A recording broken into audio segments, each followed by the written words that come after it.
Good Wednesday afternoon to y'all. Lord of mercy, is Dan. I want to welcome y'all to my home in the sticks. Hope everybody's having a sure enough good hump day. I'm going to tell you about the weather here in East Central Mississippi. It's cloudy, breezy, probably about 80 degrees. It's nice to be outside. But what I wanted to share with you and y'all today is I had a few folk ask me some questions about some stuff growing on over here and the weather and whatnot. So give me a second and that's what we finna talk about.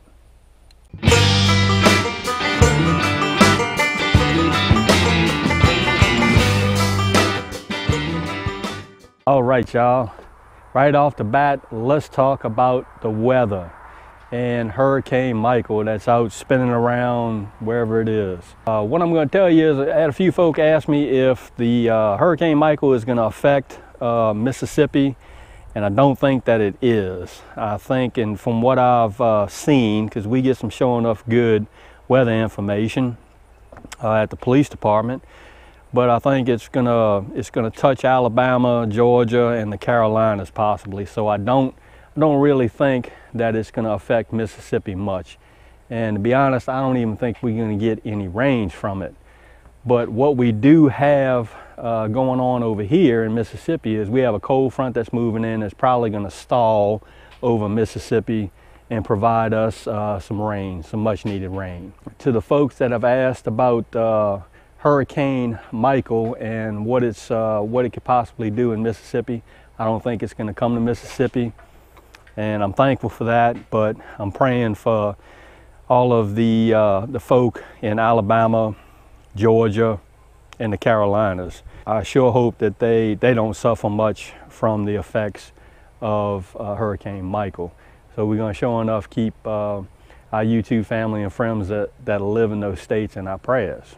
I had a few folk ask me about the tree starts that Mark and Miss T from Bumblebee Junction had sent me, and I'm going to show you what those are doing. There they are right there, looking most certainly good. Nice and green, they're growing on. I have a few that have died back. I don't know what that's from, but you know, there's a few that are still green in there. The majority of them, and I want to say a good 95% of them, are still getting that grow on. Talked to Mark in length about these tree starts, and what I'm probably going to do today is I'm probably going to go ahead and water them in, and I'm going to dump one of those cups over into the palm of my hand and see what the roots are doing. There's a good possibility that I may be able to plant these starts or get these starts in the ground a lot sooner than I thought. I was thinking springtime, but I may be able to just get them in the ground here sooner, because I don't have just really harsh winters here in East Central Mississippi. We've gotten down into the teens before, but I think if these tree starts are becoming root bound, I think I can safely get them in the ground, and we'll just go from there. I wanted to show you what the tree starts were doing. Let's go over yonder and I'm gonna show you something else. Okay, the Cushaw squash that I have growing over here. Let's take a peek. There's one that's showing up getting this grow on right there. Lord have mercy. And I have a bunch more. Here's one right here. See it? And I have a bunch more all over the place. These Cushaw squash are suffering from blossom end rot, which could possibly be a calcium deficiency in the soil. Haven't determined that yet, because there are a few other vital elements, and again, I've been talking to Mark about the soil structure. There's two other vital elements, one being, I believe, boron and magnesium. Both of those have to be present in order for this Cushaw squash to effectively take in the calcium. I could be wrong, and Mark, if I am wrong, just correct me on that.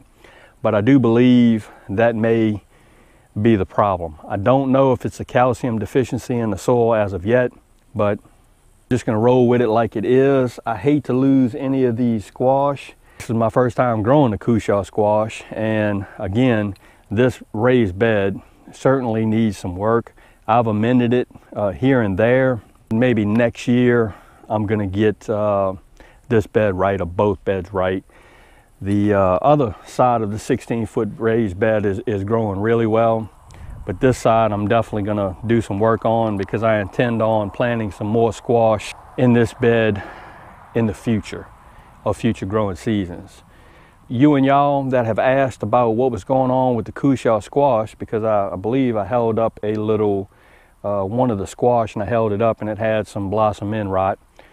I suspected blossom end rot, but I wasn't really sure. And Mark and a few other people confirmed that yes, that is blossom end rot. So I'm gonna try to remedy that and we're just gonna rock on from there. My silver police car. Had a few people ask about it.